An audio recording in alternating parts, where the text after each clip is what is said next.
તો મિત્રો આપણે વારીનાથ મહાદેવના મંદિરે આવી ગયા છીએ ને આપણે હવે જઈશું મંદિરે દર્શન કરીશું, તમને બધું બતાવીશું. તો વિડીયોમાં બને રહેજો અને આપણી ચેનલને લાઈક શેર અને સબસ્ક્રાઈબ જરૂર કરજો.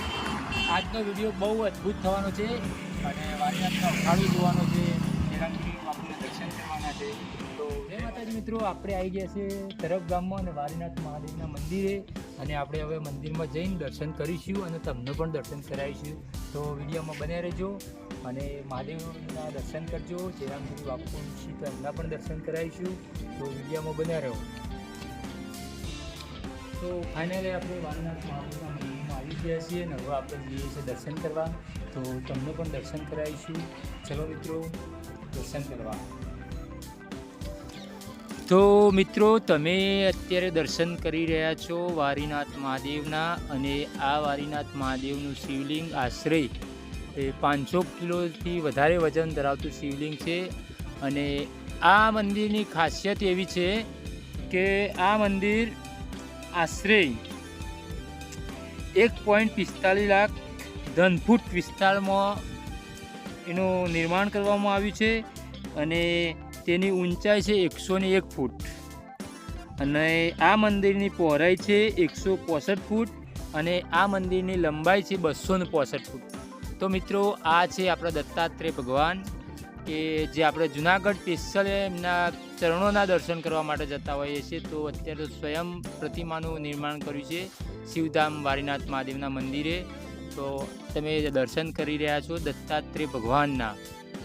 તો મિત્રો, તમે વિડીયોમાં બન્યા રહો. આપણે હવે કરીશું દર્શન હિંગરાજ માતાના.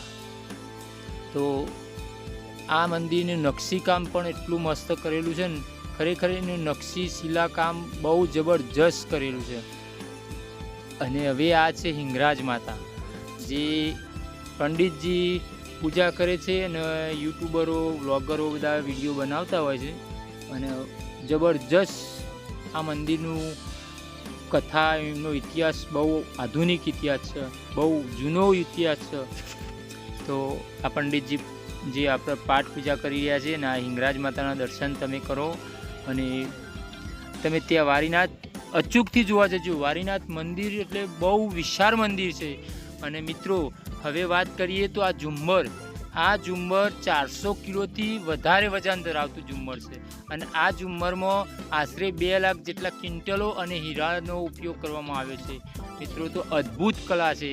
આ મંદિરનું નકશીકામ શિલાકામ જબરજસ્ત છે અને વિશાળ મંદિર છે. આ આપણા ગુજરાતમાં શિવ મંદિર તરીકે આ સોમનાથ પછી બીજા નંબરનું આ શિવધામ છે. અને આ છે ગણપતિ દાદા આપણા. તો તમે ગણપતિ દાદાના દર્શન કરો અને પછી આપણે જઈશું હનુમાન દાદાના દર્શન કરવા માટે. તો મિત્રો, આ ગણપતિ દાદાની પ્રતિમા હતી ને આ છે હનુમાન દાદા. તો હનુમાન દાદાના તમે દર્શન કરો. તમે જોઈ રહ્યા છો કે અત્યારે કળિયુગમાં કોઈ કહે, કોઈ માને કે ના માને, આપણે માનીએ છીએ કે કળિયુગમાં હનુમાન દાદા હાજરા હજૂર છે. અને તમે જોઈ શકો છો કે આ મંદિરનું નિર્માણ થયું છે તે કેટલું વિશાળ લાગે છે આ મંદિર. એટલા માટે જ કહેવામાં આવે છે કે સોમનાથ પછી ગુજરાતમાં શિવ મંદિર હોય તો એ વારીનાથ. બહુ જ મોટું ને જબરજસ્ત છે. અહીંની તમે જો બહારનો નજારો પણ જુઓ, કેટલો લાંબો અને વિશાળ છે. અને હવે આ ગાર્ડન છે અને આ બાગ બગીચો બહુ સરસ બનાવેલું છે. મિત્રો, ત્યાં જઈએ ને એટલે આપણને એમ લાગે કે જાણે સ્વર્ગમાં આવી ગયા. તમે જોઈ શકો છો ગાર્ડન પણ કેટલો અતિ સુંદર લાગે છે. અને અહીં સામે જે દેખાય છે તે ગુરુગાદી છે.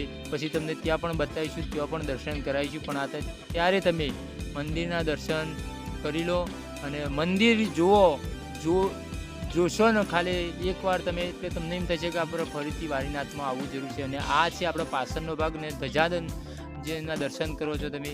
એટલી ઊંચાઈ ધરાવતું આ મંદિર છે ને, બહુ સરસ લાગે છે. અને આ મંદિરમાં નાની નાની બારીક ડિઝાઇન જે આપેલી છે નકશીકામમાં જોરદાર છે.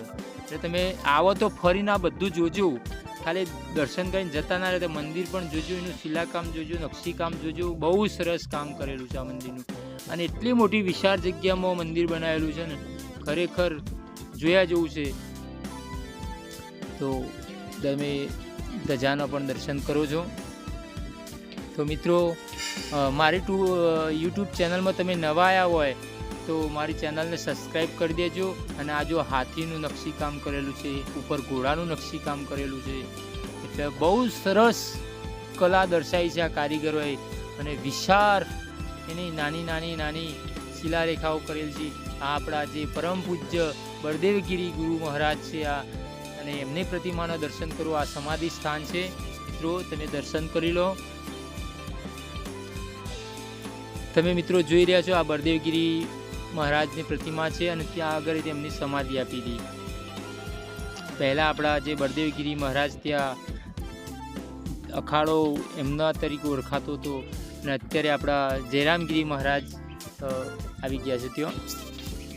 અને હવે જો તમે જુઓ છો અહીંયા અહીંના જે 900 વર્ષનો ઇતિહાસ છે એમાં જે સાધુ સંતો થઈ ગયા, સતી જતી જે આપણા સાધુ સંતો થઈ ગયા, એમની આ જે એમના પગલાં આપણા અહીંયા દર્શાવવામાં આવ્યા છે.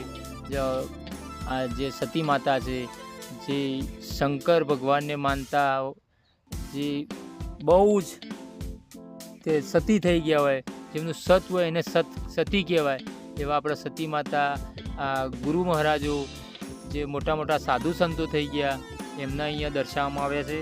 એમની નાની આ જે ડેડીઓ બનાવી છે એમાં એમના ચરણો મૂકવામાં આવ્યા છે. તમે જોઈ શકો છો, જો કેટલું સરસ નજારો દેખાય છે. આ ગુરુ મહારાજ છે, એમની પ્રતિમા છે. મંદિરની પણ તમે જુઓ, કલા જુઓ. આ પ્રતિમા આપણા ભોળાનાથની શિવલિંગ છે. અને આ છે જે જૂનું મંદિર જે કહેવાય વારીનાથ, જે આ મંદિરમાં જે પ્રતિમા છે તે 900 વર્ષ જૂની પ્રતિમા છે. તમે જોઈ શકો છો કે શંકર ભગવાનની પ્રતિમા ભાગ્ય જ જોવા મળે છે આપણને. અને સાક્ષાત એમનો પ્રતિમા દર્શાવવામાં આવી છે. અને અહીંયા આપણે જોઈએ છીએ ધૂણો, જે ધૂણા કહેવાય. અને ધૂણા આ બબૂટ લોકો લગાવે છે અને એને તિલક કરે છે.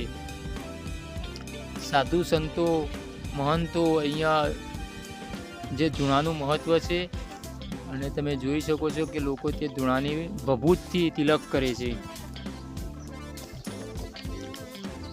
મિત્રો એકવાર જરૂર જોજો. વારીનાથનો ઇતિહાસ બહુ જૂનો છે, 900 વર્ષ જૂનો છે. ને આ છે ગુરુગાદી.